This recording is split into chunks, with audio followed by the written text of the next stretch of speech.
Yeah. Elosito. Bimbo. Hey. She's Pharisees. Yeah. Let me talk about my life, nigga. This is how I feel. I spent the last 5 years trying to figure out a hill.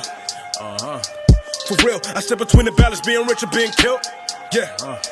For real, a nigga independent, don't care about a deal. Yeah.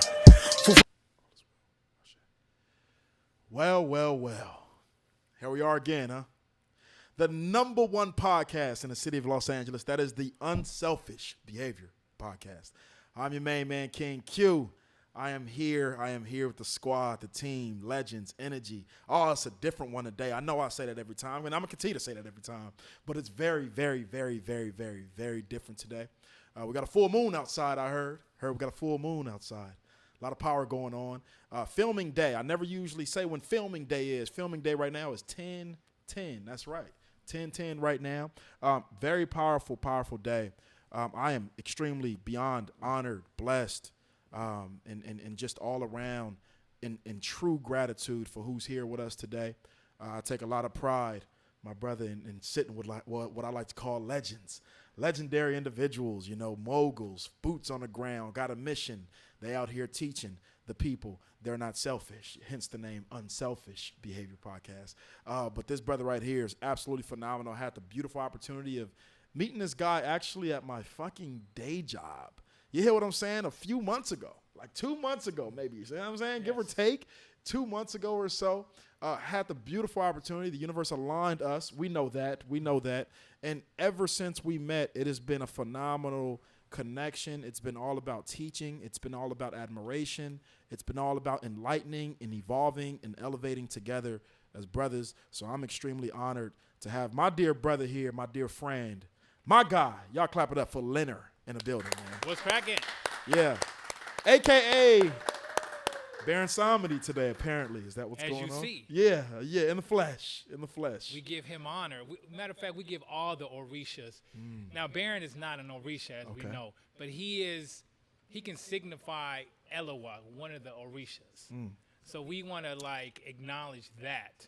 And you see my garb. You see I see the garb. You see. Oh, don't forget the cane. Hold on. And my cane. Hold on. Yes. Don't forget the cane. Why the significance of the snake? Tell us why. Because we know he's the master of the snakes, too. Gotcha. And you don't fuck with Baron Somedi. Okay. And they know this. That's why as you can see, you look at our table. Yeah. You see, I have Tell them. Show them, depictions. please. I show you. Show them, please. We have depictions of Baron Somedi. A spawn, huh? And who is Nice. Spawn? Tell us. I don't know. The creator. I've always gotten him mixed up McFarlane. with who's the other one? You have Spawn. I'm thinking Blade, maybe. I used to get him mixed up with Blade when I was young. The creator, McFarlane, who drew for Spider-Man for many years, he created Spawn. Spawn is supposed to be the devil's warrior. Oh. Or he's leading the devil's legion. Okay. But if you look at the mythology, who does he look like? If you really look at it, who does he look like? He looks like Baron Somedi in this. Yeah, big hat. The big hat, and this is the same Yep. time, the era. Why does Baron Somedi wear a top hat? Well, first of all, tell us for those of us who don't know, because like I told you in the beginning, we talk this talk. Yes, and we do. And we understand this talk, but I'm also aware that some people need to be gradually presented to what it is we're talking about. So something just told me to say, everybody doesn't know what you're talking about right now. Correct. Bring it in, tell the people a little bit about. You want me to tell them my backstory? Yeah, that's always what we're going to start with. Okay. Start with your backstory. How did you get into this? And I want to know more so about your educational background as well before we get into conversation. Okay, so for me, being Afro-Cuban, Santeria is part of our culture. So that's always been part of my life. What is Santeria? Santeria it's like a Caribbean version of Yoruba tradition, right? So when the slaves came to the Caribbean, when they brought the slave to the Caribbean islands, you're looking at Cuba, you're looking at the DR, all these Caribbean islands, the slaves brought their traditions. And one of their traditions was Yoruba tradition, right? So Santeria is a combination of that Yoruba tradition with Catholicism. Okay. You see, so again, growing up, this is what I was immersed. You know, my dad my dad was Afro-Cuban, so he would go get, he had this great idea of bringing a farm to L.A. So we had a farm in L.A., South Central L.A. Okay, nice. So we had, you name it, we had everything. We had chickens, we had geese, we had all types of animals, but all the white animals, he would take it over to my brother's godmother, who was a very powerful santera. He would bring the white animals, because white is purity, right? He would bring it to her. She would literally kill them in front of him. Wow. And spread the blood over the saints, because that's what Santeria, they include the saints. Because that Catholicism, right? That tradition, worshiping the saints, right? So it's a combination of Yoruba tradition with the saints. So she would, pour the blood on the saints, and then that's when she petitioned, hey, he wants abundance.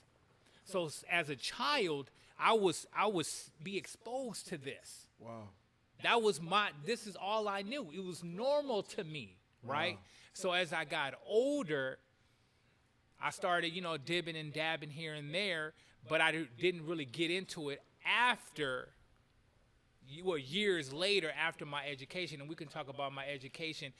My education is I graduated with a dual master's degree in clinical mental health and policy. I'm not going to name the university, but it's one of the top private universities in Southern California. I'm aware. I know where you went. Yep, I know where you went. I know where you went. That's a true statement, ladies and gentlemen. You're not capping. So, in a professional perspective, I've reached high up in my profession as a clinician.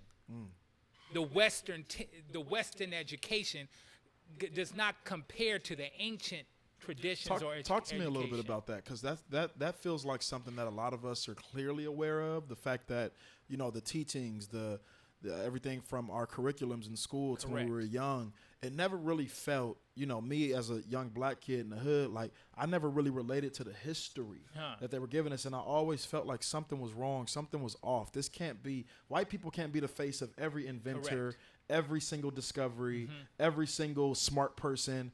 This can't be. Well, let me break it down like this. Talk to me a little bit about that. Let me break it down like this. Tell me. Public school, it educates our young indigenous people, and let me clarify, I don't say minorities. I don't say, I may use the term Afro-Cuban, or I may say because I'm half El Salvadorian, whatever. No, I say indigenous. What does indigenous mean? Indigenous mean originators of the planet. They created all this categories during what's called the JFK era. His presidency created, we're gonna give minorities, indigenous people classifications, whatever. But no. We're indigenous, which means we're originators of the planet. Public school was created for us to educate, to train us to be worker bees. Private schools, which are mostly the dominant culture, educate them to be entrepreneurs, CEOs, being able to run a company. Public schools train us to be worker bees, to work for them. So Western education is garbage. My opinion. I agree. I'm gonna say it for me, my opinion. Now you have to, but once you learn the game, that you work the education. Yeah. You don't have to go to a university to be successful. You made a good analogy when you broke it down, master's degree. That's your master's degree. That's your master's degree. Yeah, facts. But when you tap into your divine self, you're able to manifest what you want. Yeah. That's why you see the newer generation, they're creating their own businesses and careers. They blowing up on YouTube. They're creating their own private businesses. They're not caught up in that education. Right. The lie. That's right. Right? So I'm all about promoting our people and really tapping into the magic. And what is the magic? The magic is your own manifestation. And you talked about earlier, it's 10:10. It's a full moon. Very powerful day. to manifest what you want. Talk to the people out there a little bit about. Yes. A little bit about. You know, we see a lot in the quote unquote, I guess, for the lack of a better word, the spiritual community. We hear a lot of individuals talk about doing certain rituals when certain moons are here. Good point. Yes. You know, when it's a full moon. Explain what is the significance to somebody who's not familiar with that type of language. Why should we be honoring a full moon, and what types of things should we be doing? We don't honor the moon, right? Okay. The moon, and I like to break it down. If you look at on our table, we have candles, right? Yeah. So there's many forms of magic. You have candle magic, you got crystal magic, you got water magic, you got color magic, got air magic. It's so many different types of magic. These candles are just a conduit of your power. Okay. So when you tap into the moon, now the moon is a very powerful, right? The moon can change the waves. It can influence the earth. Yeah, absolutely. So we tap into that, right? We tap into that power, right? Because all we doing is reflecting increasing our ability. Right. The moon is a very powerful. There's multiple cultures that worship the moon, right? But again, I tell the audience and I tell our people, it's not about worshiping. It's about petitioning, because the true power is within you. You are divine. Understanding that, then you can take it to that next level. What's the difference between petitioning and, as you said, and worshiping? Well, when you worship, you're basically bowing down. That's what they do in Christianity. They bow down to Jesus Christ, Okay. right? So we know that Christ is not a person. Christ is a title or a position. position. It's a title. Correct. It's your crystal, your higher self. And that's what we strive to be, is to be our higher self. To be Christ-like. So when you That's what worship they say, right? Jesus, we call that a demiurge. What does that mean? And that's going to get to another level of conversation, yeah, right? let it flow, let it flow, You know, let it so flow. when, like, again, in history, there's been many Christs. Anubis was a form of Christ. Baby Anubis was a form Who's of Anubis? baby For those of us who Egyptian god. Okay, he's Anubis. Zeus was a form of Christ. Obatala, which we have here, one of the Orishas, and I explained, well, okay, so throughout history, you always have your major pantheon of gods, right? So in Africa, we had the Orishas. Got the 7 major Orishas. You see, I got my beads here. Each one represents an Orisha. Oh, okay, nice. So white is Obatala. This is Elegba. This is Yeminya. She is the true mermaid. And you see her image on Starbucks. You see? You have the Starbucks logo is one of is the Orishas? Yeminya. So is, you see it throughout our culture, the dating app Bumble, Okay. that's Oshun. Because Oshun represents yellow, and she also represents honeycomb and the bees. And what is Bumble? They got a honeycomb and they got bees. Yeah, that's true. And you look at it, Oshun was the most beautiful god, one of the most beautiful Orishas. She's also a form of Aphrodite, but also a form of Virgin Mary. Folks don't understand, because every civilization changes the name, but it's the same deity. So you look at Shango, he's the one with the hammer. He's the original Thor. Come on. So you can't mess with me, because I know my history. This is our stuff, right? So you understanding that everything is connected. I go back to, even going back to clinical perspective, the father of psychoanalysis, Sigmund Freud, and his student Carl Jung, both were into the metaphysics. They were occultists, and they got all their information from the Egyptians. They got the whole concept of ego from the Egyptians. Tell me about that. So originally, the Egyptians talked about your greatest enemy is your ego. Your ego is creating all this. This shit ain't real. I'm laughing because my brother. Y'all have no idea how many times a day my brother tells me that. I don't care. Correct. I don't care. If it's, I want look, you. look, El, hold on. Yes. This is one of my type of brothers. You know, dear brother of mine. You know, it could be something as minor as like, damn, El, they ain't got no more hot water. Fuck it, this shit ain't real. But when you comprehend and understand that, Facts. it don't matter. You are choosing whatever your life circumstances, you're manifesting that.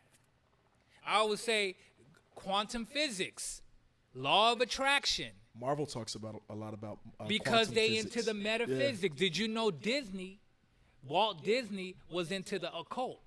He was also a Nazi, side note. He's a grandmaster Freemason. He is. What do you mean? Disneyland is one of the most magical places on the planet because he designed Disneyland according to symbols. Ah, the whole park. Just like Washington, D.C. was created by the Masons. Yeah, for sure.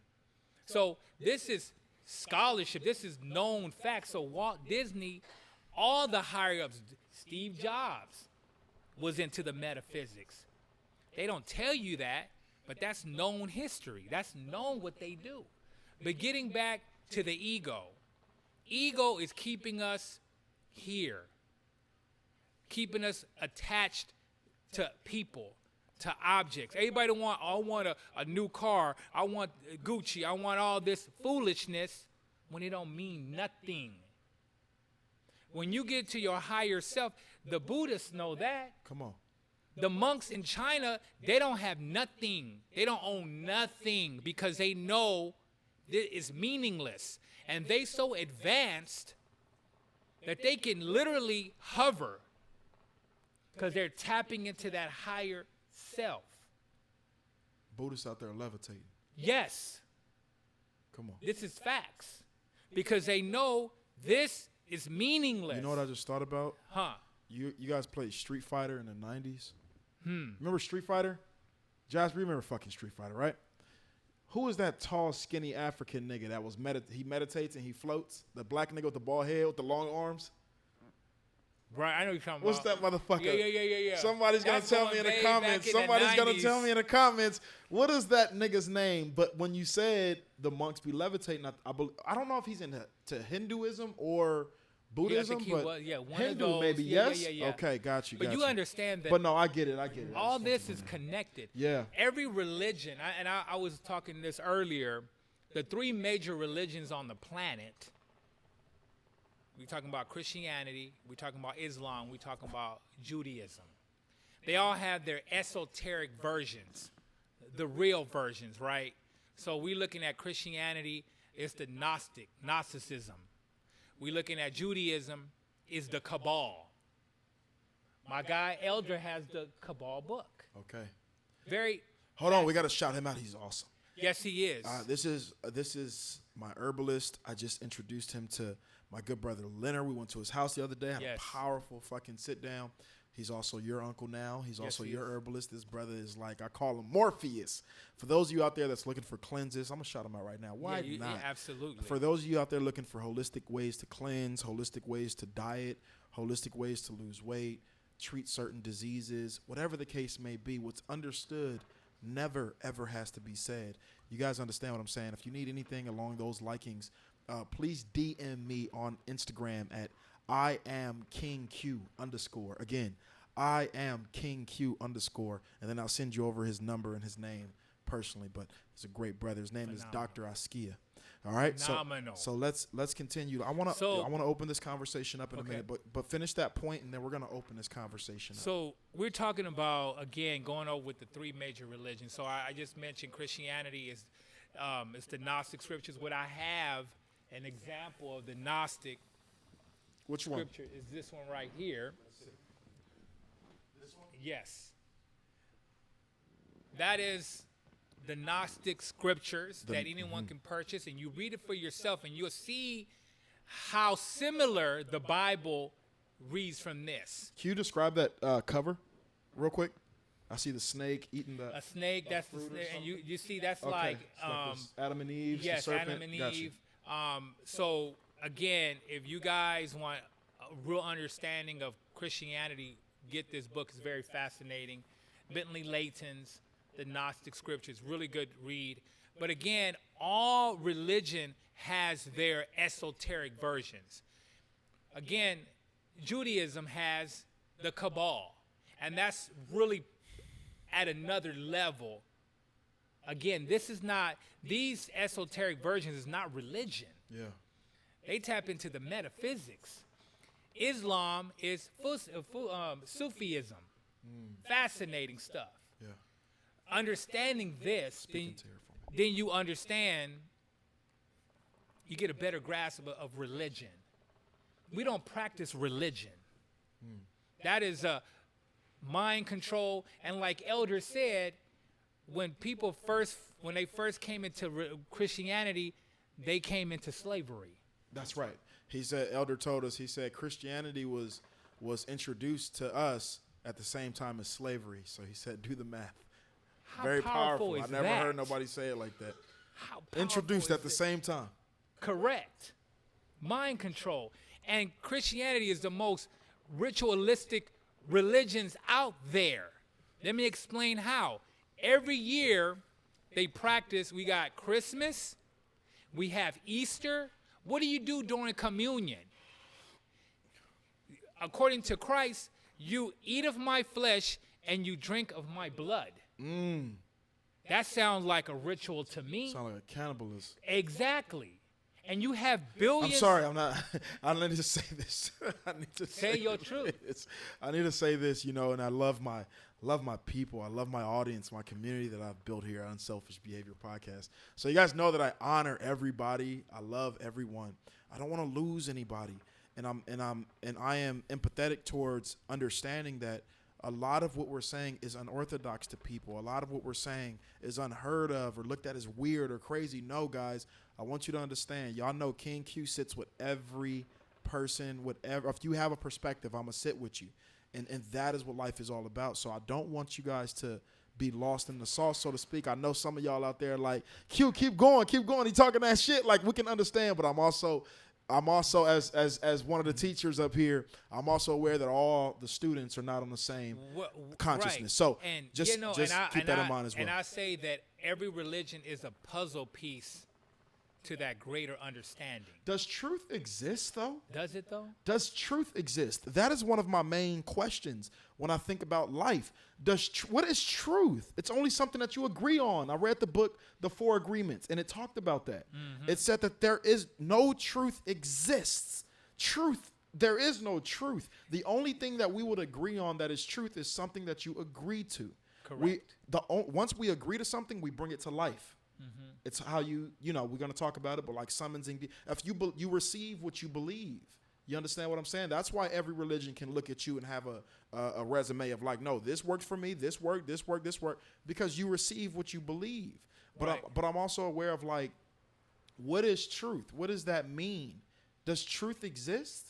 What if I looked at this and said, hey, the truth of the matter is this is called a couch. The truth of the matter is this is called a cup. That's the truth. Argue with your mama. And then they look at me and say, well, no, that's not called a cup. That's called a bankunta. Correct. And I look at them and say, no, that's not called a bankunta. But who's fucking right? What's the truth? It's the perspective of the person. That's my point. And my whole thing is, again, I respect all religion because all As well. religion has phenomenal information. I mean, I spent 10 years of my life in Christianity, and it helped me avoid the streets. Facts. I had phenomenal teachers. I love it. I graduated from one of the top private Christian universities in America. Okay. You didn't know that about me. I didn't know that. Just learning. At that. one point, I was considered being a pastor. I could hear that as well. And I used to do devotion. I used to do testimony service. Praise the Lord. All that. Do you good marry stuff. people? I can marry. I'm ordained to marry. For all of my people in the spiritual community, you need somebody to marry you. Holla at my man Leonard. Continue. So, again, it's taking in all the knowledge. Yeah. Because you will learn so much from every religion, every perspective. you grow as a person. Yeah. Because every religion, every belief system has some form of truth, and they'll help you grow to your higher self. When I was young, That's facts. When I was young, and that is facts, and I agree to that to be facts. When I grew up in a very Jehovah's Witness household. That's my mom. Mm-hmm. Every last piece of my family on my dad's side. That's my big brother. That's my oldest sister. Like, my family are Jehovah's Witnesses with respect to them. I tell them to keep doing it. If it works for you, amazing. Correct. I have no right to tell no one what's right and wrong, but I'm one of the few ones of my siblings that went a different route, right, and started to really venture off. But I do remember, and this is just my truth, this is what I experienced. I do remember being a child. I do remember being a teenager and studying with, whoever my Bible teacher was, and having Bible study every week, once a week, every Saturday we had Bible study. And I just remember this narrative of, like, you can't ask any questions outside of what this religion is teaching you. Mm-hmm. So if I want to go Google, what is the origin of Jehovah's Witnesses? That's condemned. Don't do that. Mm-hmm. You don't want to go on Google because everyone hates us and they're condemning us and they're lying. But that's not to say that that's not truth. I'm just saying that always was like, I don't know. And is that a part of human nature?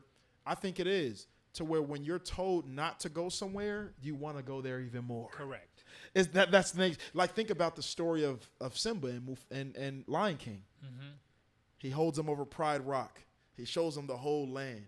He says, this is going to be all of yours one day, but don't go over there in the darkness. And that's where the hyenas were at.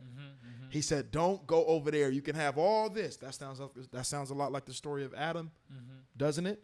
Absolutely. You can have all of this. Don't touch that. And he had to agree to touching that. But it's also touching in the hero's journey. That is it. You were telling me about that the other day. The hero's journey is originally from Egyptian mythology. And a lot of cultures have adopted that, that mythology. Now, the hero's journey, is that a book? It's a book. Okay. It's a modern day book, but that's a 20th century book that a lot of movies follow, like George Lucas, Star Wars. The Jedi story. That's all the hero's journey. That's all the hero's journey. His master dies, so he's going to avenge his master. That's it. That's our story. You see, but even in you look at anime. We're big fans of animations, right? I'm looking at Naruto. Naruto is he's an anime character. He's a ninja, but he's I'm gonna say he's a gump as a kid. You gotta. I don't know if you. Now, what's a gump? Like, he was very simple. Like a bitch ass nigga? Yeah, he was a bitch ass nigga. Big ass nigga. He didn't have no skills. He didn't have nothing. Yeah, okay. But he believed in himself.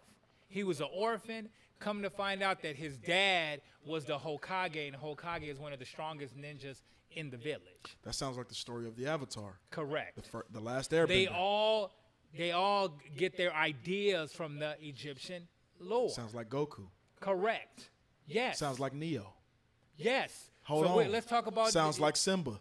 Yes. Hold on. Sounds like Aladdin.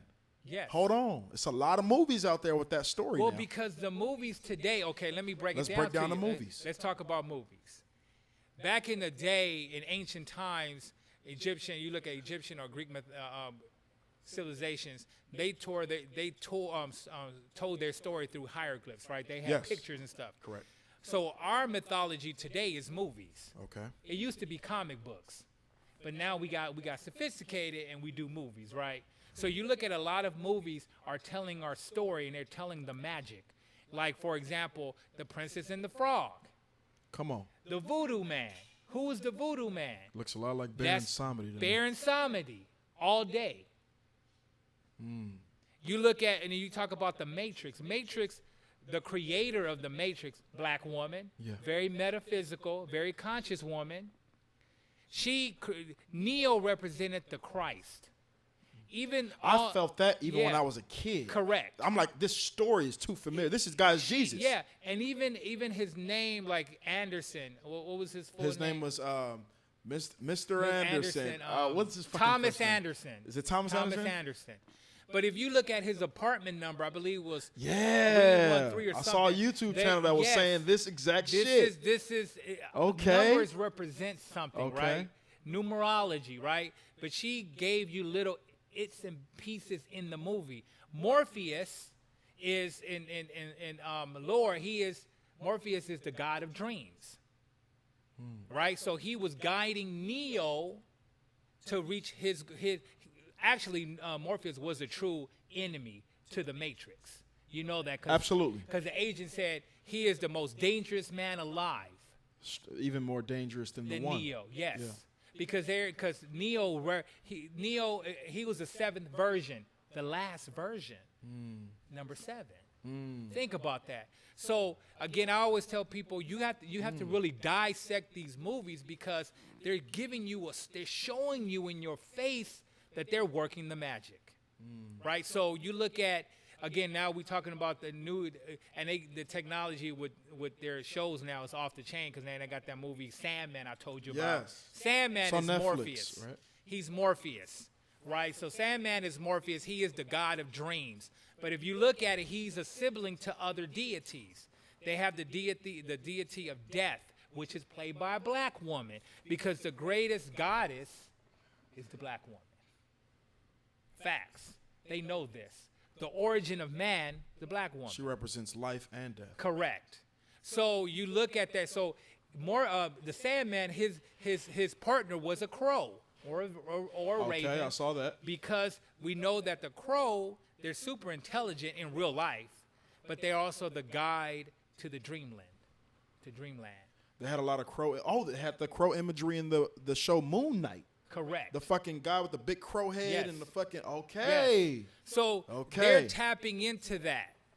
Marvel, Disney are tapping into that because they know. But throughout history, I mean, again, there's been movies that tap into the magic. We talk about Evil Dead. I told you about the Evil Dead with where's the book? HBO. Okay, so we talk about this book here. But the author, H.P. Lovecraft, he's a creator of all the monsters today. So all the ideas, so he came out early part of the 20th century. He drew a lot of the monsters we have today, like the Predator, Alien. That's his concept. The fucking Predator has dreadlocks. I don't care what Correct, anyone because says. that's a black man. But let me tell you, so this man, he had dreams. He had dreams about the afterlife and the other realms. So he wrote down his dreams. So a lot of his movies, you see, they had a series, Lovecraft movie. I don't know if you've seen the series. I think it was on one of the cable channels. It's called Lovecraft? Yeah, Lovecraft Country. And the main character was a black man. And let me tell you about this series is fascinating. So they were tapping into he was a black man and a black woman. They were tapping into the magic. The dominant culture was like, no, we're the originators of the magic, and they came to find out it was the black woman who was the originator of the magic. But it's in the series. You got to watch the series.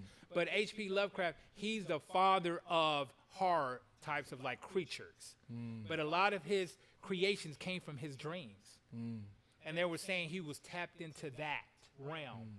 Fascinating stuff. So we use a lot of his creations in movies today. So like Alien, Predator, the Predator represents the black man and how he can destroy a civilization. And we go way back. I'm going there. Please do. And we go way back to 1933, the original King Kong movie with the giant ape. That represented the black man and how he can take hold of the white woman. That is the most racist movie ever made. And I'm not just saying that. That is what they're saying. That's what the movie industry says. That's one of the most racist movie how they depicted the black man. Wow. As the monster. So that's what is the symbolization of the white woman being the only one that can calm him down? Well, that's just like in Hancock. And that's just like Hulk. Correct. Pacify you. When we go back to Hancock, Will Smith, right? He was an ancient Speak into there, please, for the people. Oh, my bad, because No, I get please. excited. I know, please. Hancock represented, he was an ancient deity, right? Superpower. Hancock, this is 2008. I was working at Yes. the fucking Grove movie theater when this movie came out. Will Smith and his family Yes. came to see the No. fucking premiere at my job That's at the what's Grove. up. That's what's But up. Hancock, we all know the fucking movie Hancock, right, guys? All right, here we go. So the only weakness he had was the white woman. So that was his kryptonite, basically. That was his kryptonite. And That's so, a fact. and she was more powerful than him. For sure. And they came from the same planet. They came from the same place. They came from ancient times. So what is this all saying? This is just a metaphor for our civilization today, the 20th century, how they view the black man and how they try to like depower the black man. That's just facts. And when you see it today, now we're getting into a realm where movies are coming out being more racially, I'm gonna say, not biased. It's more like, okay, we're gonna kind of like not touch that anymore. That's the game. That's the game. Pacify the indigenous people. But I would say through all this, it don't matter, because you have to work your magic, and that's why I'm here, talking about the magic. We're working it, my brother. You got to understand right now what's going on. Unselfish Behavior Podcast. This is the #1 podcast in LA. I don't care who says nothing. This is the #1 podcast in LA. I will say it until my death. Oh, all right. So look, man, I'm telling you right now, this is, I feel the vibrations. I'm feeling the energy. I'm feeling the knowledge. I just need to feel some energy right now. If we're feeling this right now, let's, you know what I'm saying? Let's go and clap it up real quick. Yeah.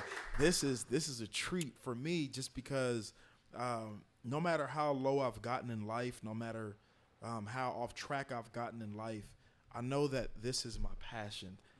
Learning is my passion. I love it. I love this shit. You know what I'm saying? Like being able to sit with a completely different perspective and learn, wow, someone thinks like that or have researched that or have been there. Or I'm so fascinated by that shit.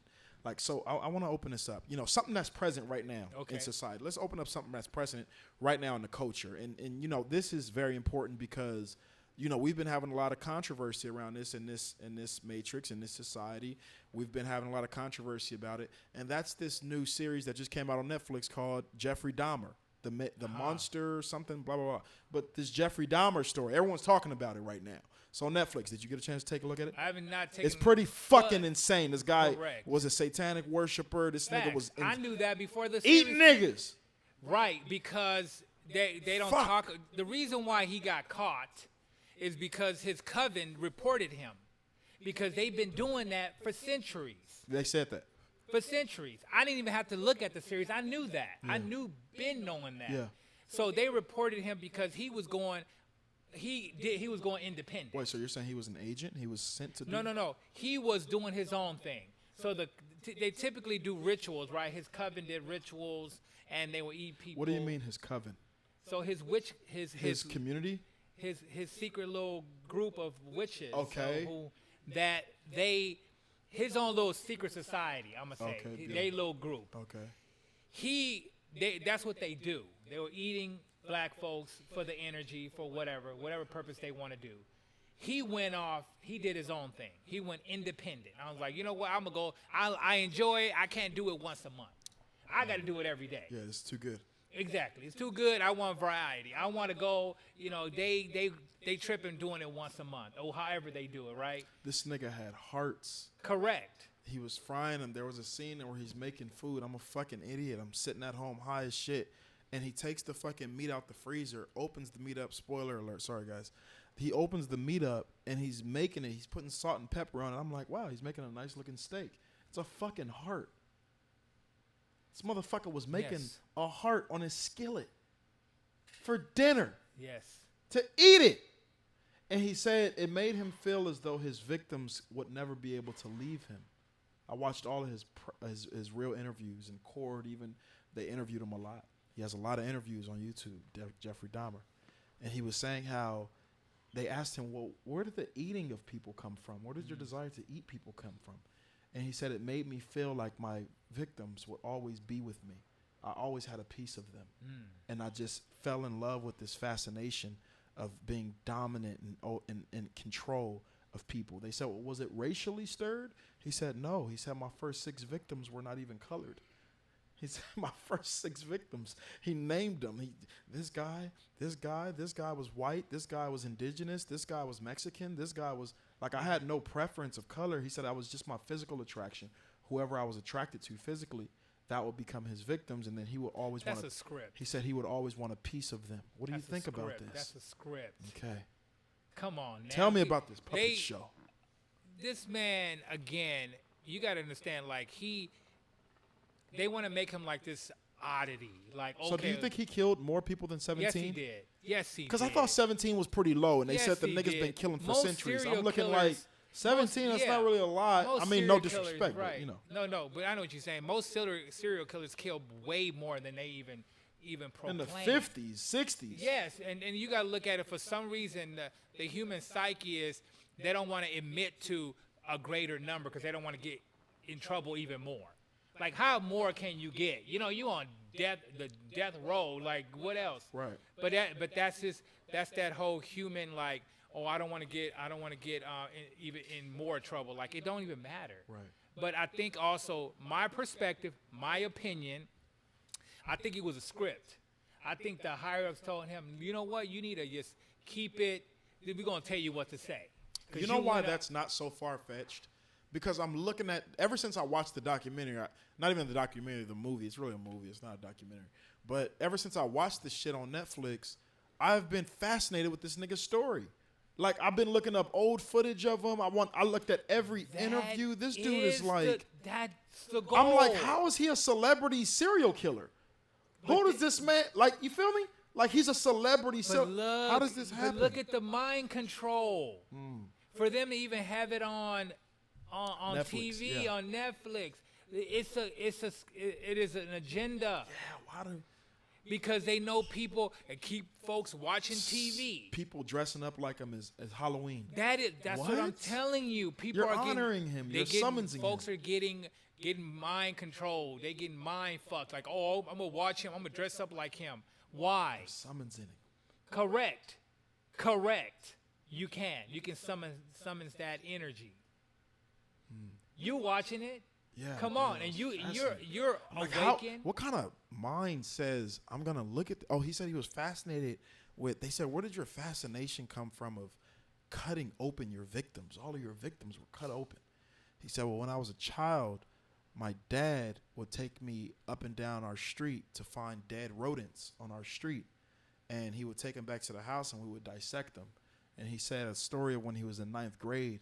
His first time ever falling in love with organs was in 9th grade in biology class. He had to dissect a pig. And he said he dissected in 9th grade. This guy's like, what, 13 years old? 14? He's dissecting a pig in 9th grade and says he took out the heart.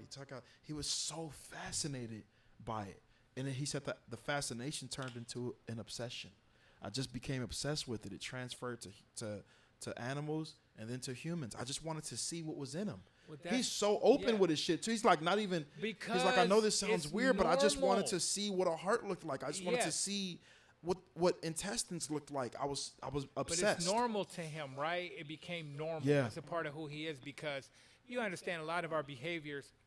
This goes to my clinician perspective, right? A lot of our behaviors as kids, we learn, right? We grow up with those, we mimic those behaviors that we learn as a kid. For example, if you grew up in a home that your parents were very toxic, you end up mimicking that behavior. That's how I grew up.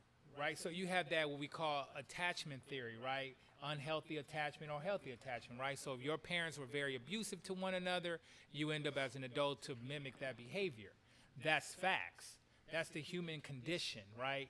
So that's why we always say that when people seek therapy, we got to teach them how to, like, change. We like, there's a modality that I always use, CBT, cognitive behavior therapy. By changing the thought, you can change the behavior. Hey, what do you think about hypnotherapy? That's real. I've seen this guy, man. It's Me and my real. girl be watching this guy. I don't know his name. I'd have shout him out. But it's a black dude. He has braids. He's on YouTube. He has glasses. And he films his sessions for hypnotherapy. And he's like healing people's past lives. He's bringing to their attention that they have contracts and this life Right. that they have not fulfilled, and telling them what those contracts are, giving them the answers to the test from the afterlife. And like, what do you think about hypnotherapy? There's parts of our brain. Are you familiar with this? Yeah. There's parts of our brain where you could shut down. Well, or I like had a professor some shit. who was like that was his whole practice. I heard it's you can hypnotize someone not only through sound, but in color and imagery and sound. Well, all type of shit. yes. Where do you think we get the mesmerized, right? It was a sociologist by the name of Mesmer. He combined light and music. And that's what clubs use today. They use light and they use music. Wow. And it comes from mesmer, what they called it mesmerizing now. You see what I'm saying? Everything is connected. It's all mind control, brainwash. Right? So you can untrain yourself to change your behavior. They say even certain powerful marketing, they call them marketing Well, they do strategies. that all day. McDonald's does that all day. Yeah, they use certain colors, Starbucks certain does it all day. songs, certain Yes. jingles. Why does every company have a jingle? I feel like I'm being hypnotized. Well, yes. I mean, the commercials alone, you're getting bombarded with. Again, all these are rituals. They go back to rituals.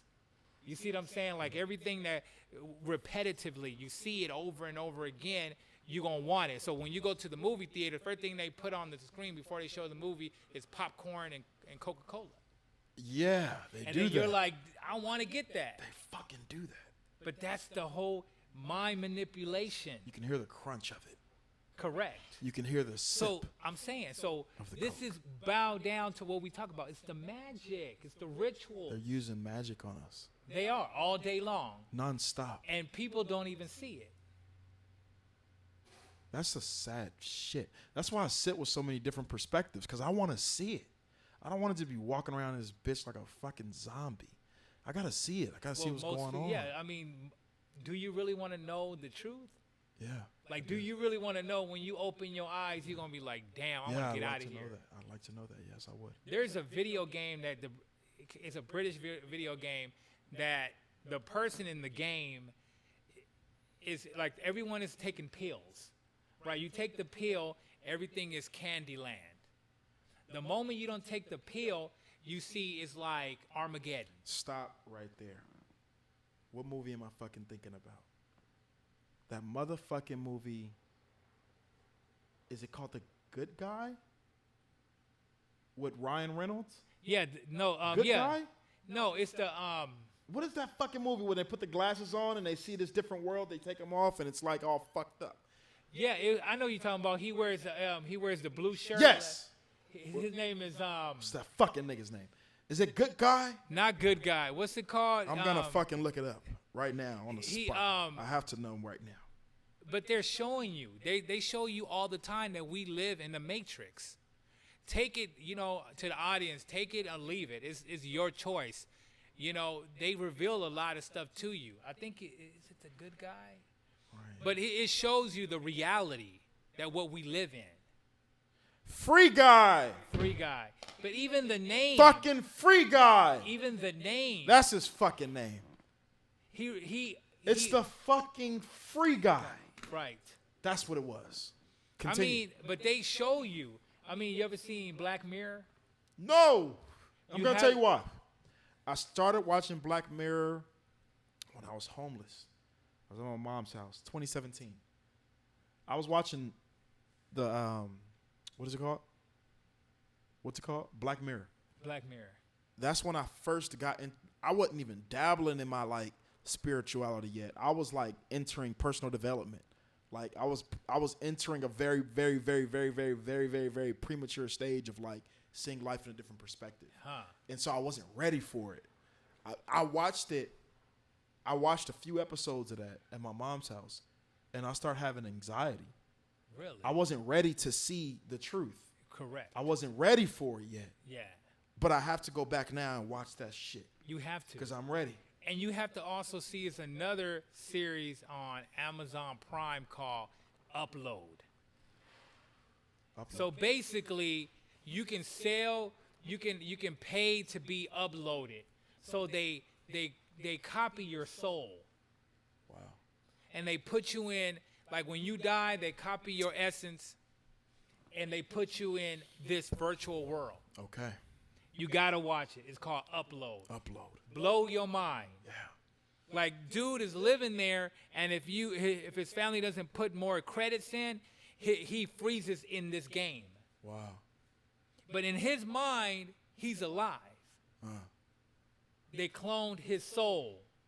There's so many movies like that. Movies, animation, Sword Online, I told you to watch. Yeah, That's fucking anime. another- I got to get on my anime. You got it, because it. I've never watched anime outside of Dragon Ball Z. I've never been into. Because they go really into the metaphysics with. You with were the telling anime. me that it's the story, it's the hero's journey, even with the anime. But the Japanese are very good at telling the hero story, because unlike the Americans are more like, their story is bland, right? You got the hero defeats the enemy. They have progressions. The hero may lose a battle, he learns from the battle, he gonna come back, he may win, or he learned a lesson, come back. You know, it's because they tell a story that make you feel some kind of way. Yeah. And they have the soundtrack to it, right? Yeah. When you go watch it now, for my audience who watches Naruto, know what I'm talking about. Okay. As a nobody kid, and he able to become, ultimately reaches the goal of becoming Hokage and becoming one of the most powerful Hokages ever known. It's a man. It shows you but they all reaching that God level when they realize, like, I can overcome all these challenges, because the hero's journey is, you got to improve your life. Yeah. What is because we're the narrators of our journey. We're the superheroes of our story.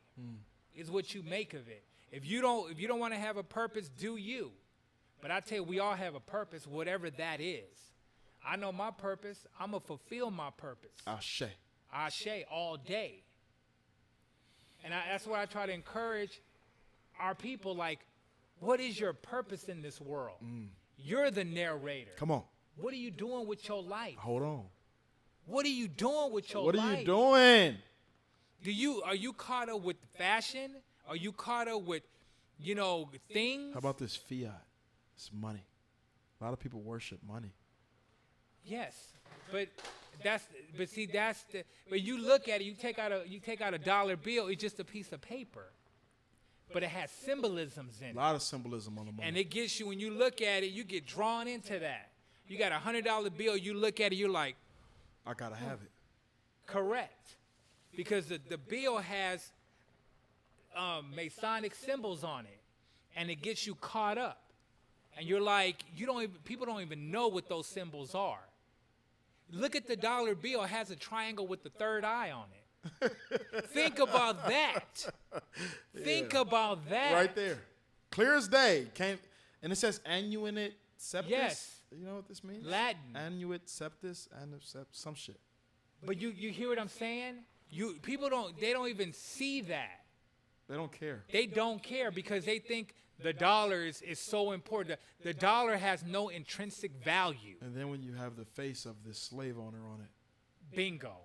and you summons this guy every You time. do. You do. Every time you worship him. Well, you summons, election days, they choose November 7th. They're full of shit. No, the days, Okay. like November 7th, that falls on certain, like, equinoxes and stuff like that. Like, it has a meaning. These are for it. rituals. It's a ritual, right? You got to look at when you really dissect the election days and, like, preliminary day, or whatever, like, all their days, President's Day. It's not just because. Not just some random day. No, they're not some random. They chose them because they have power behind them. That's facts.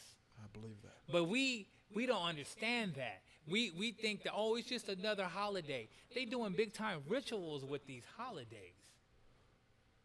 Yeah. Come on. How about Halloween? It's Halloween season. We're Halloween in is October the right most now. powerful time. Can I say something before you say that, because I know where you're going?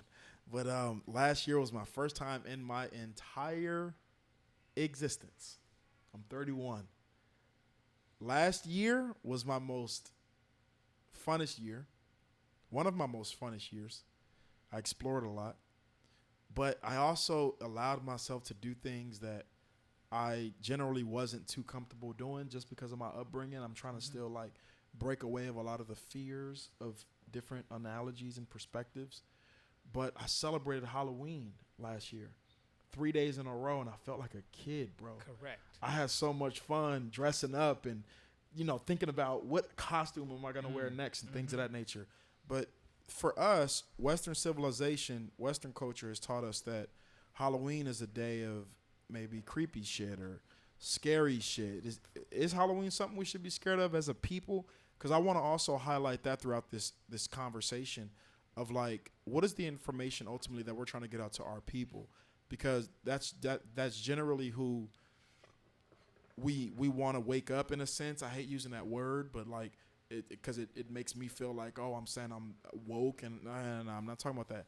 Just saying, who else is interested on this journey of learning your true spirituality and learning from different philosophers? These are present day, modern day philosophers. These are modern day Einsteins, modern day, guys that we may look at in history and observe and respect. But what is the ultimate message that we want to get out with Halloween specifically to our people? Is it a day that we should fear? Well, no, definitely not. You got to even look at the term. Actually, it's holo. It's hollow. It's holy. If you look at it, it's originally it's to depends on what part of the world you're in. It's to honor your loved ones who've passed. Like we got the Dia de los Muertos in South America. Very powerful day, right? That's what the movie Coco was based on. Correct. And it's facts. It's true. When you put the picture up, you burn right, the you candles, have your you summons altar. them. You wake Yes, them up. you do. If nobody remembers you stay dead in the afterlife. Right, but then they What do started. you think about that too? Going back to Halloween real quick though, I think when they started creating like an early the silver age of Hollywood, they started doing like all the monster movies, right? The Dracula and vampire, all that. And Frankenstein. Frankenstein. So they were selling a point. Fuck Frankenstein. He's a piece Correct. of shit. All right, continue. Frankenstein is the created man. Yeah, that's what he is. And what that Oh, we about to get into that. They use Halloween as a marketing campaign just to sell items. Halloween during this time, it's when the veil from the afterlife and the present world is the thinnest. So you're going to see, once you start practicing the magic, you're going to see stuff. But I'm taught, and like a lot of us in the black community, we were taught not to fuck with that. You see something, you hear your microwave come on, nigga, you ain't fucking with that. Well, Am I lying? We was that's- raised like that. So for my Right. people out there that's like, yo, nigga, I'm not fucking with a shadow moving in my... What are you saying, Leonard? What are you telling the people? I'm telling you, be open. Don't be afraid, because this is your heritage. This is where your ancestors practiced. Because we view life and Egyptians view life as death. This is death for us. Ashe. This is hell for us. Just thinking about it, you got to wake up every fucking morning. You got to take a shit. You got to find something to eat, and you got to go to work. That's hell for us. For our people. For our people. But Egyptians knew that we're dead and alive, if that makes sense. When Is we're that why dead, they mummify the bodies? yes, so they don't come back. They get the word hell. Wait, whoa. I'm gonna explain. Let me digest that, because that's digest heavy. it. They mummify the bodies so they don't have to come back? Does that mean that when we allow the body to rot in the dirt, that we don't have a channel? But that's what does that mean? This is cultural. That's just one interpretation. Theologians have many reasons why they mummify, but that's just one. The Egyptians knew you get the word hell from Egyptians called the human body the shell. And over time it was translated as hell. You get what I'm saying? I got you. So this is our hell. This shell is hell for us. Okay? So when with Halloween, when we tap into that energy, that time, we're able to connect with our ancestors. It ain't no spookyism. That's something that the Western society have created to keep us in bondage, because they know that the stronger magic is the black magic, which is the black man's magic. Ashe. And see, folks don't understand that because they get caught up with this, that's evil. And they get the Western perspective of evil, which is Dracula, werewolf, Frankenstein. Vampire. all this All these BS. motherfuckers. That ain't do vampires exist? Yeah, they do. We call them energy vampires. They call succubus. That's what a vampire is. They suck your energy. You guys, I don't know. You've been around people. You're like, damn. Every time I'm around that person, they suck in my energy. That is the energy vampire. That's where they get that from. Like people are just draining you, right? But the whole concept of Halloween is not negative. Don't get it twisted. Depends where you are in the world. Halloween meant holy. So we only it goes back to what I was saying earlier, Leonard, which is we only receive what we believe. Correct. So once we agreed and believed that this was called spooky, we took that in as the truth. But we didn't have to.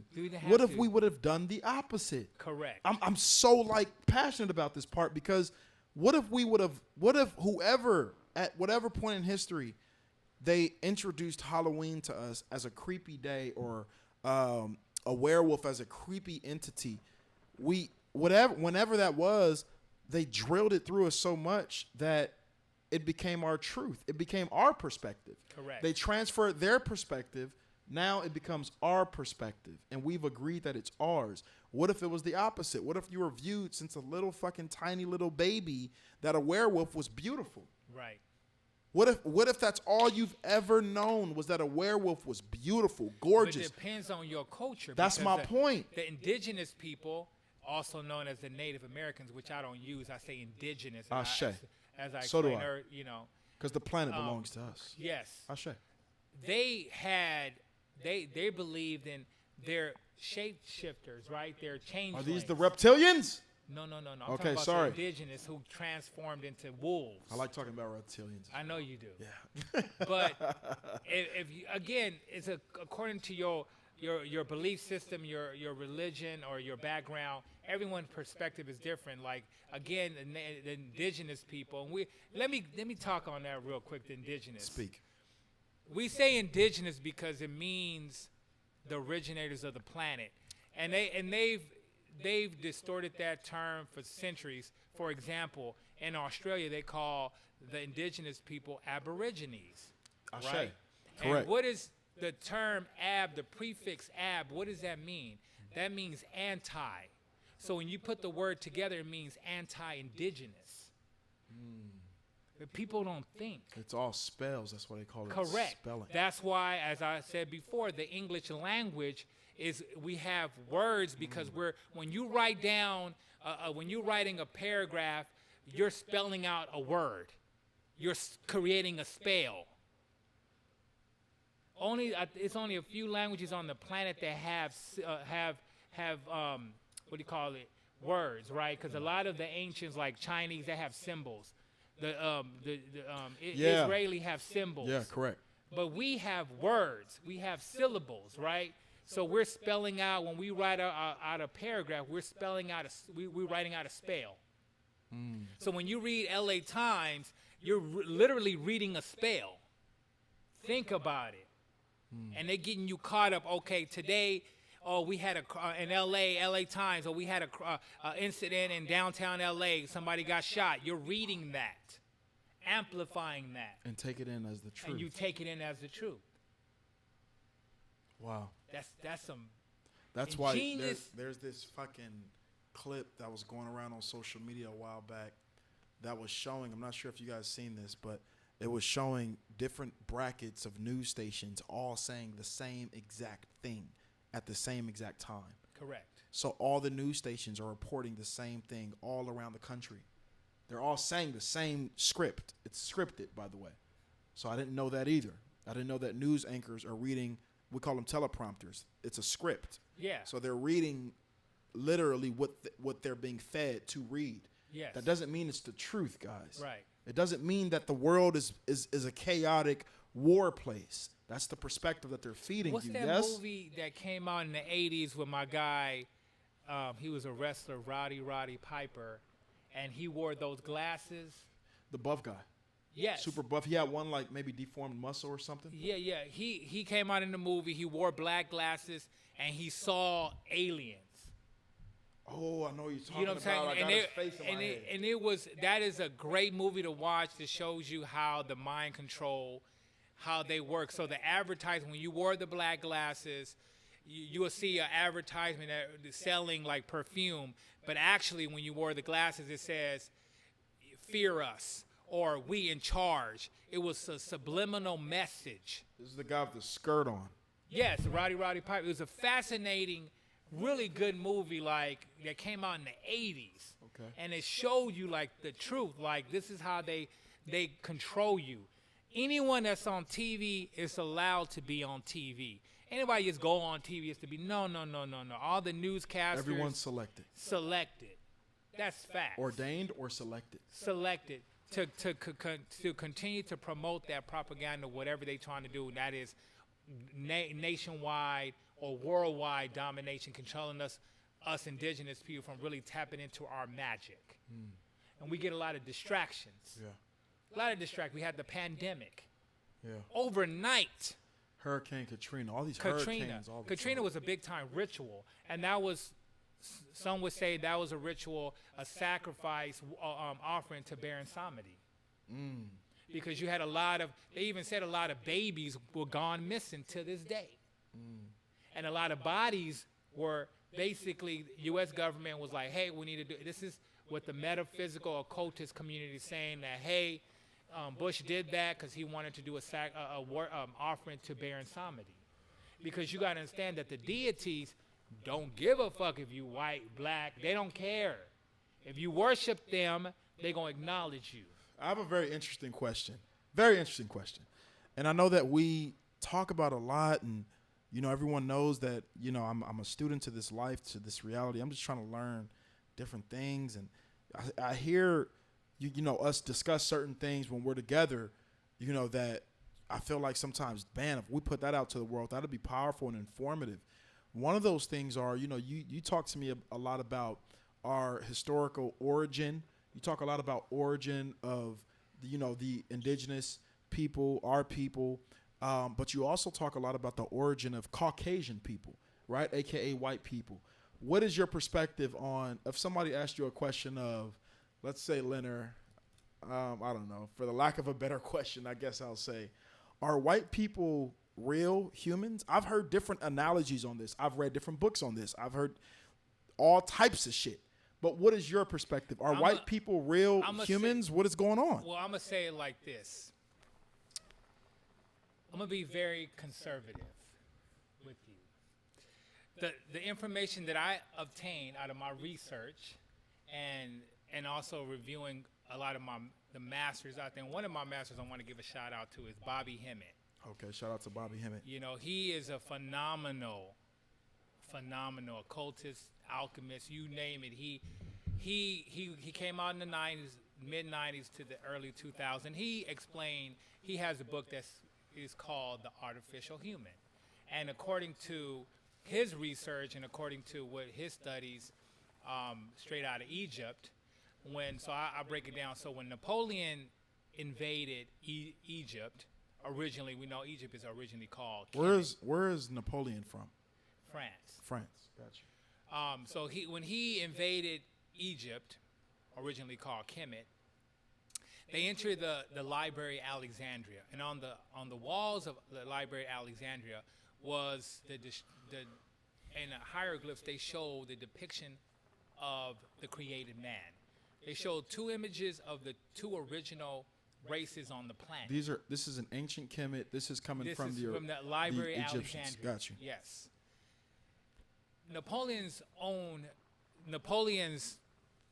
His own scholars translated these hieroglyphs, and they showed what they translated was that two ancient races created what we call the white person, what they call the Tamahu, and that is scholarship, that is facts, according to ancient. That's not theory at all. No, that is facts. That is coming according straight to. Got you. According to Napoleon's scholars, when they translated these hieroglyphs in the Library Alexandria, anybody can look that up. Look, do your own research. I always say, you know, you can listen to us. You can, you know, hey, Leonard's great, Q's great, but Do your own research. Find the answers for yourself. All I'm doing is giving you what the information I've found and what I obtained, and I'm sharing with you. I'm more like a, what do you call that when you, it was when you, instead of reading a book, you read the Cliff Notes. Gotcha. Correct? Exactly. Absolutely. And that's what I do. I just share the information. The highlights, the bullet points. Yes, We got what it. I've found. Absolutely. So people can take it like they want to take it. Cheers, my brother. Ashe. Ashe. Continue.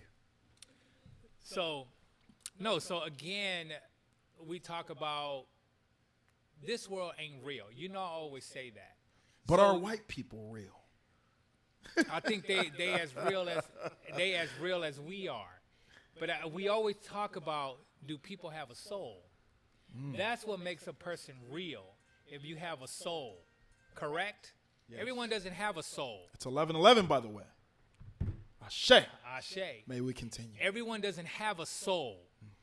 Just like in the movie when Morpheus told Neo, look around, everyone here is your enemy. I always tell people, you resonate with people who are like you. Doesn't matter if they're white, black, Latino, whatever they are, you resonate with people who are like you. And to generalize, do all white people don't have a soul? No. There's indigenous folks that don't have a soul. If you want to be real with it. How is that? You got a lot of robots in this world, a lot of agents in this world. And again, I'm just generalizing. You don't have to take what I'm saying as religion. Do your own study, but listen to what I'm saying. Whoever you resonate with, hey, if that person's doing you right, do you. Because at the end of the day, it don't matter. Because when you die, and people always say, oh, I don't want to, basketball players and celebrities sold their soul. You can't sell your soul. But this is hell for us. Who are you going to sell your soul to? That's a myth. Because when you die and you have a soul, all you're going to do is reincarnate. So let me ask you this. Why are they saying that they sold their soul? A lot of artists in their music. Because they're that saying, is- hey, it's in the music. It's not it's Correct. speculation. Because they're that is saying, the I sold my distraction. soul to the devil. That is a distraction. That is keeping people, oh my God, they're keeping that whole agenda like, oh my God, that spookyism. Oh my God, he's of the devil. And I told you, we embrace all that. But let me me ask talk you this. about that. Go ahead. Let me Before tell you you get into that, because I got so many questions centered around this. But when you say that, I do a lot of research centered around the Freemasons. Correct. And how they're running the entire operation. They are the ones that are running. This is based off what I've researched. I don't know. They're saying, hey, these guys are the ones that are running the entire civilization. They're the ones putting the hypnosis on you with colors, sound, and this and that. They're the ones creating limitations, creating communities, creating prisons, they're the ones that are running the entire. They're part of it. Okay. Because talk to me. there's different factions that run the world. You have the Rothschilds, the richest family on the fucking Are planet. they Freemasons though? No, they were Jewish. So that whole the World War II was more like a sibling rivalry against it. It's a European thing. Like, oh, I'm from the East, I'm from East Europe, I'm from West. It was like it's a family rivalry thing going on. But the world is divided with the Rothschilds, the Masons, the Pope. It's not just one organization that runs the planet, but ultimately it's the Europeans that run the planet. Yeah, I just found out recently that all of the presidents except one are all directly related to the royal family in England. Correct. I didn't know that. They're all direct descendants from the I forgot what his name was. One of the previous kings, maybe 4 or 5 generations back, before we even had presidents in the United States. They're all direct bloodline to him. Yes. Every single president is bloodline related to each other. I'm gonna get deep, Including Trump, including Obama, including Bush, all these guys. Deep with you. What do you think? America's not a country. America's an LLC. What makes you a country? You have a prime minister, not a president.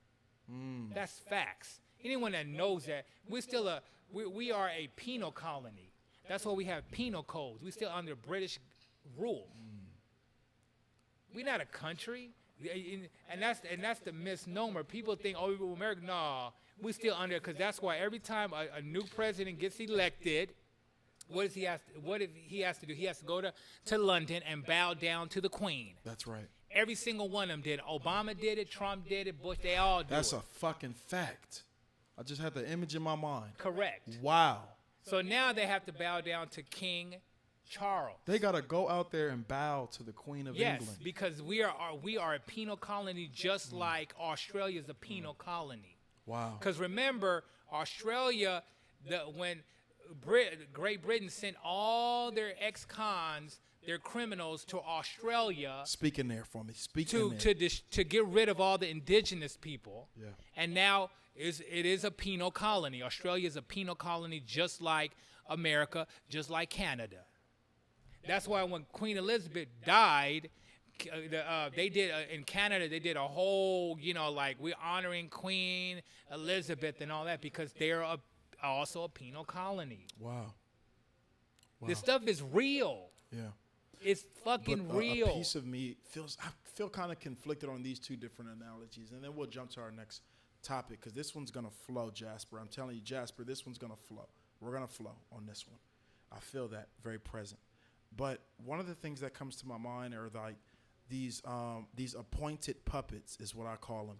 These AKA politicians, these appointed puppets, these people that are given that they're there to show face, but they're not there to represent any true power. We all know that.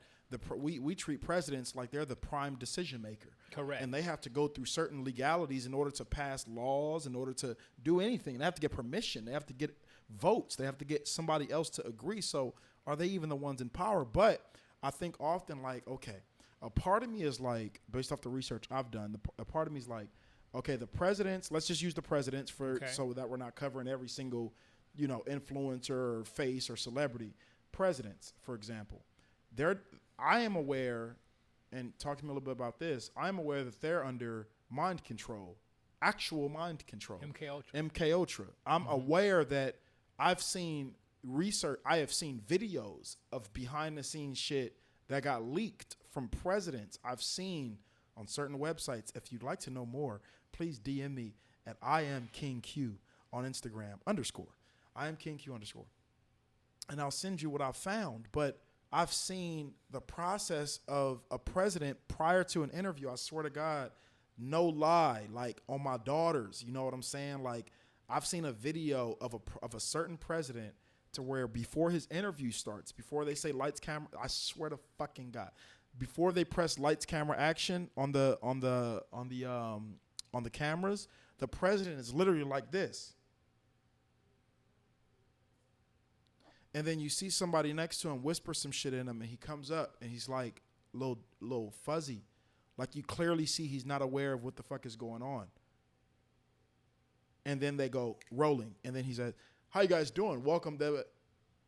Well, I'm like, what the fuck? So half of them are under this, well, all of them, I believe, are under this mind control system. But the other side is like, no, these are the motherfuckers that's using the magic and shape-shifting and putting the spells. But is it somebody else behind them with their hand?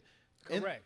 Talk to me about that. What is that process? What does that look like? I mean, MK Ultra has been going on since the 50s. Yeah. Prior to No, that, World War I. Correct. By the Russians. The Russians started, and the Americans started. We stole it from the Russians. Right. So, like, if you look in, I think it was in the mid 50s. It was a city in the East Coast that the CIA put PCP in the water to kind of like see how, like bio warfare, see how that or chemical warfare will affect the American people. But they also influence some MK Ultra in that too. Like, how can we manipulate people? That's been going on for decades. Right. That ain't nothing new, right? And you see one of the most idiotic presidents we ever had, Bush, when prior to 9/11, he was an idiot. He would just go up in there like, but the moment 9/11 happened, he was eloquent. He was perfect in this speech. Check it out. You know what I'm saying? Because that's that MK. They threw a shoe at that nigga. He went left. Correct. Y'all remember that? Threw a shoe at me. But what blows my mind, they forget that he was the president during Katrina. He was. And now we're looking at him like, oh, what is your opinion about Trump?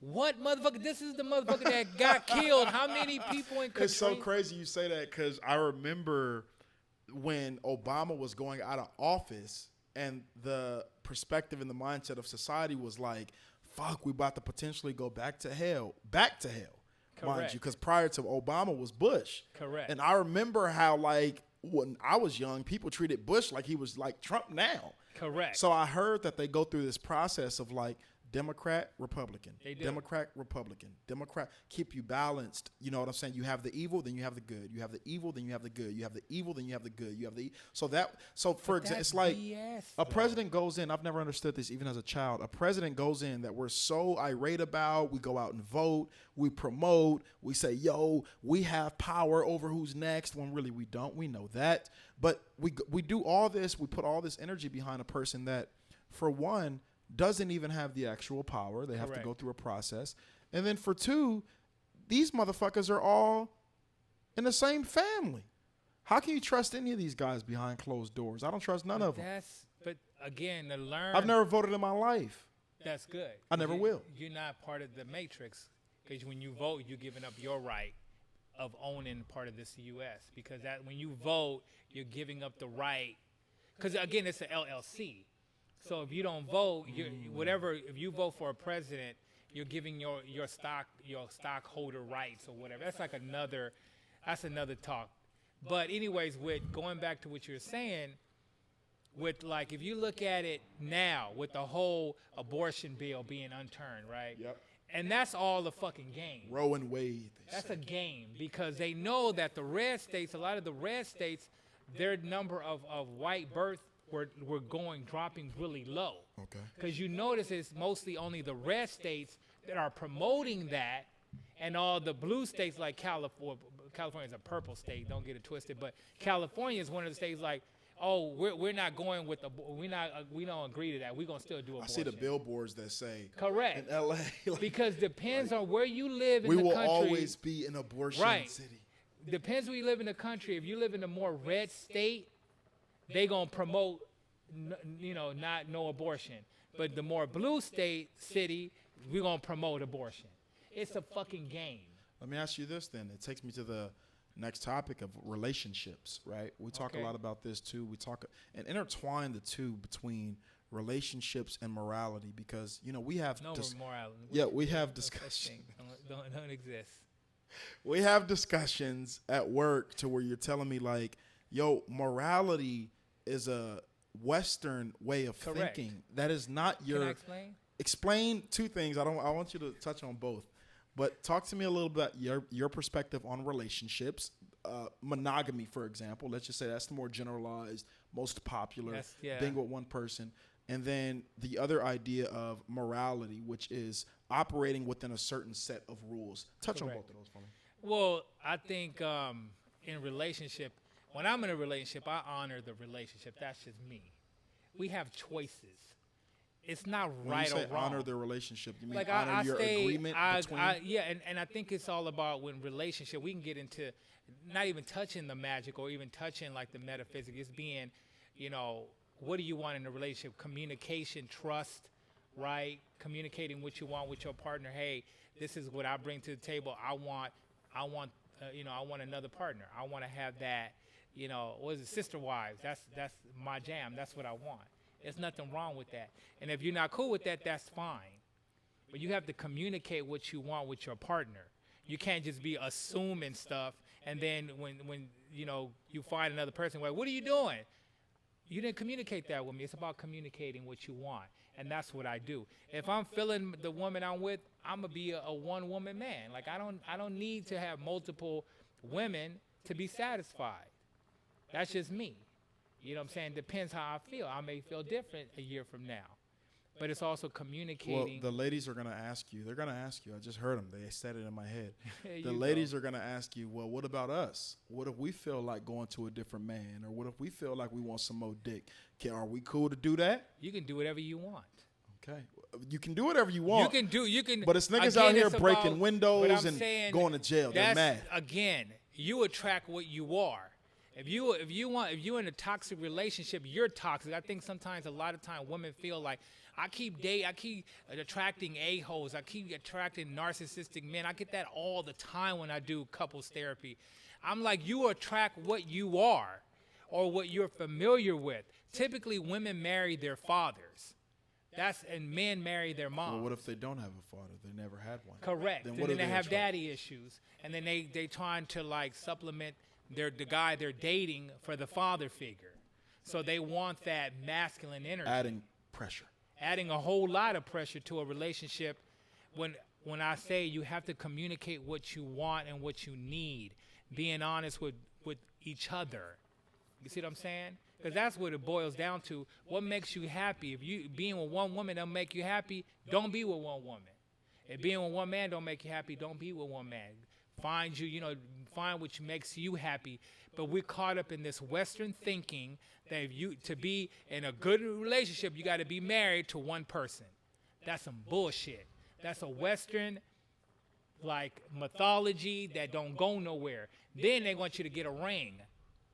A ring didn't come into fruition until the 20th century when the only diamond company on the planet introduced, you have to buy a ring if you love your wife.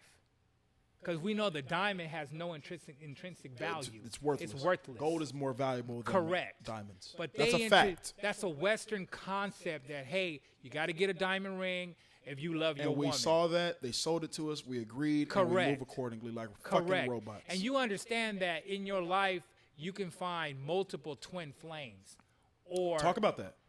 And I've heard people say, you can be in love with multiple people at one time. You can. Talk about that. Well, because you got to understand that our true self, we're energy. This is nothing but an avatar. This is a facade. This is not who you are. This is nothing. This is nothing. It don't exist. Your soul exists.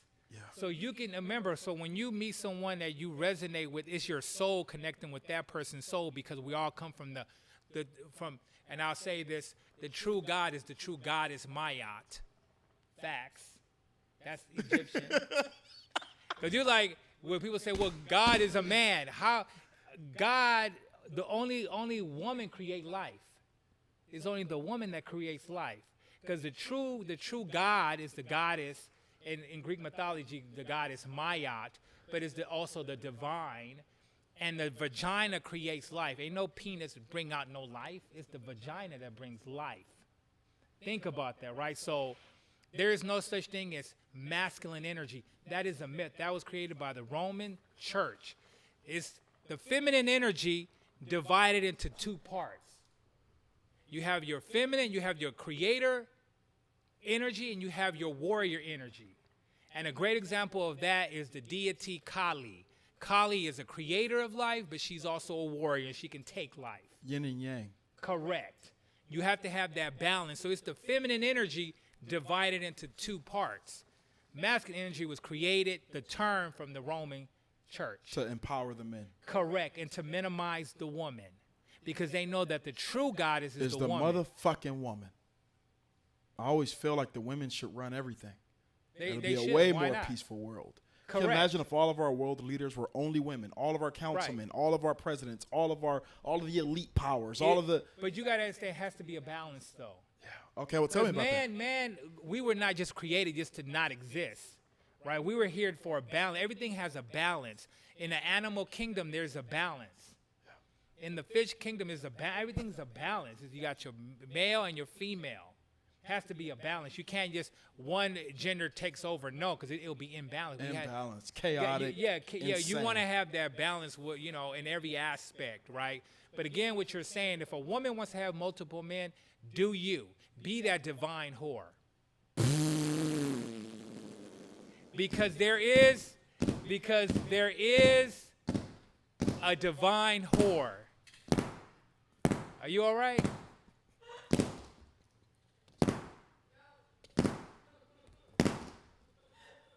I'm killing you.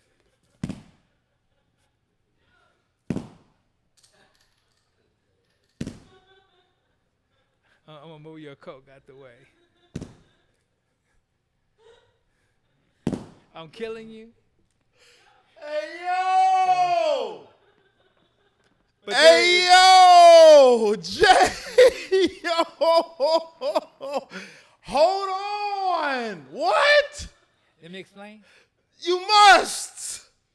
Okay, so one example. One example. Hold on. Let me digest. I You just got that- ate it. You got that. You ate a whole lot too. You're gonna need a cleanse. I just ate that.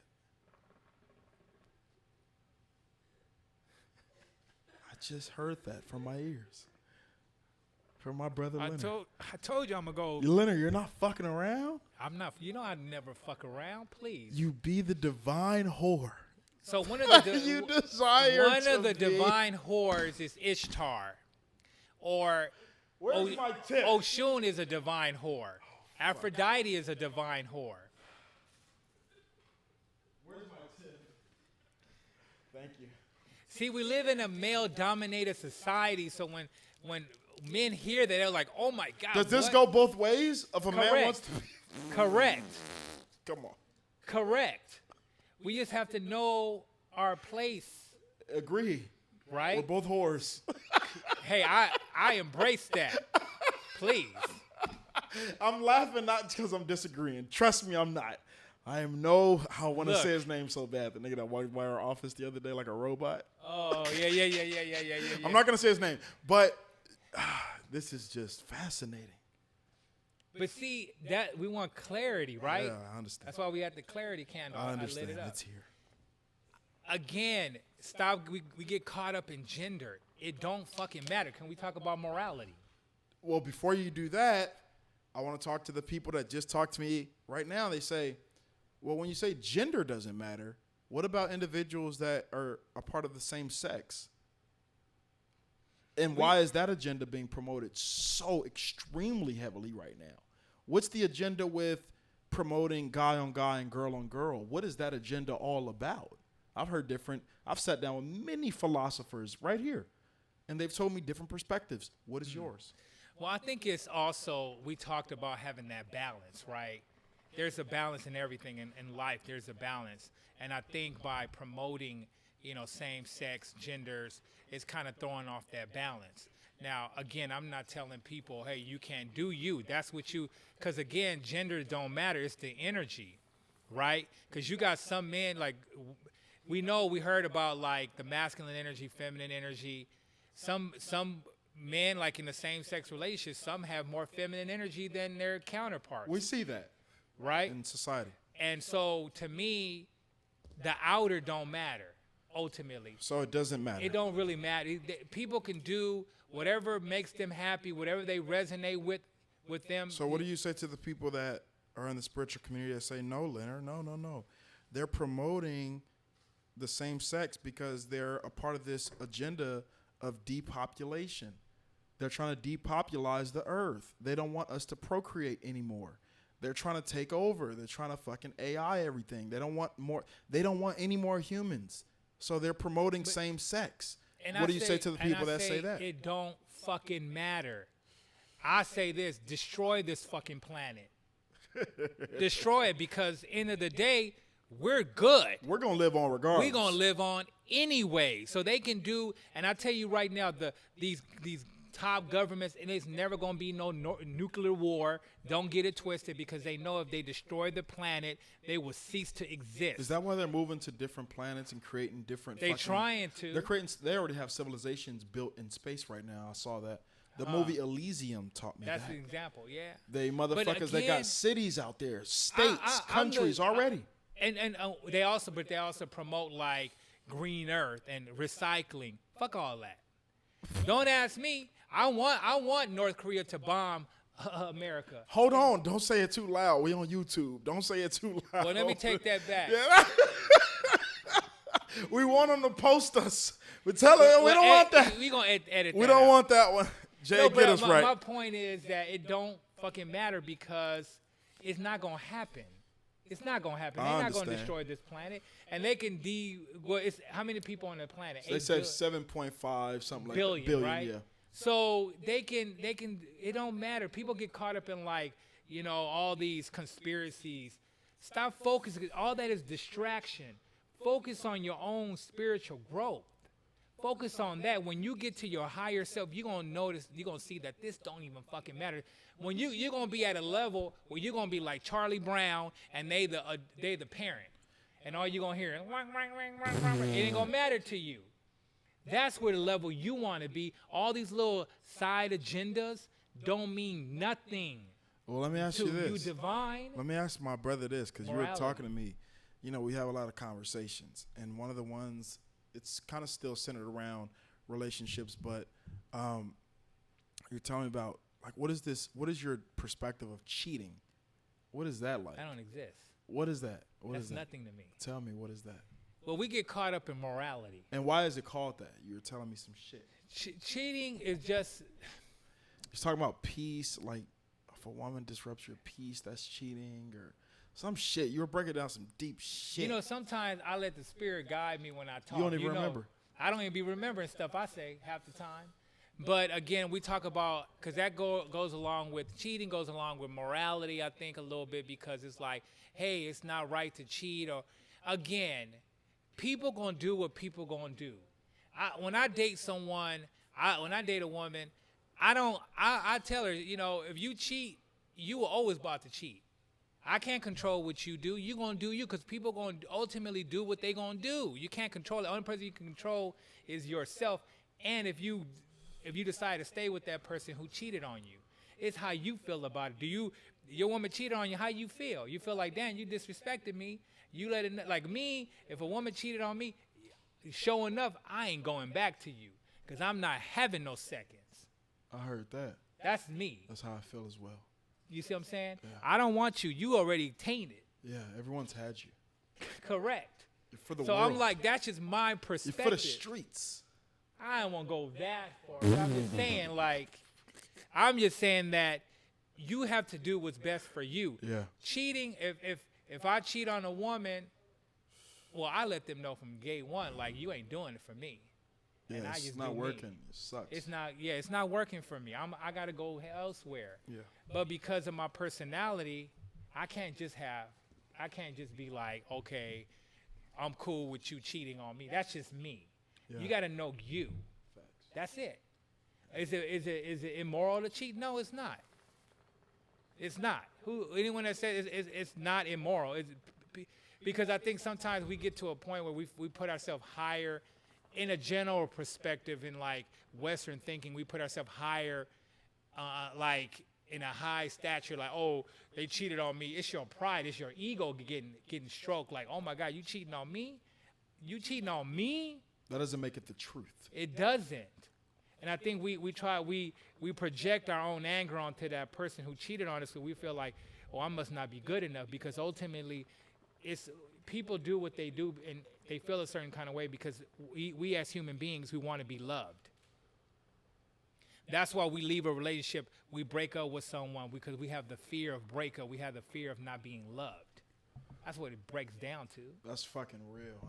That's basic, right? So you got to understand what you want and what you need in your life. And if that person can't accommodate that, you need to be upfront and communicate that, like, you're not doing it for me. That's real. And it's okay. That's real. Hey, what if somebody asked you, Leonard, how do you live with so much information? You have so much information. You're like an encyclopedia. You're a fucking dictionary.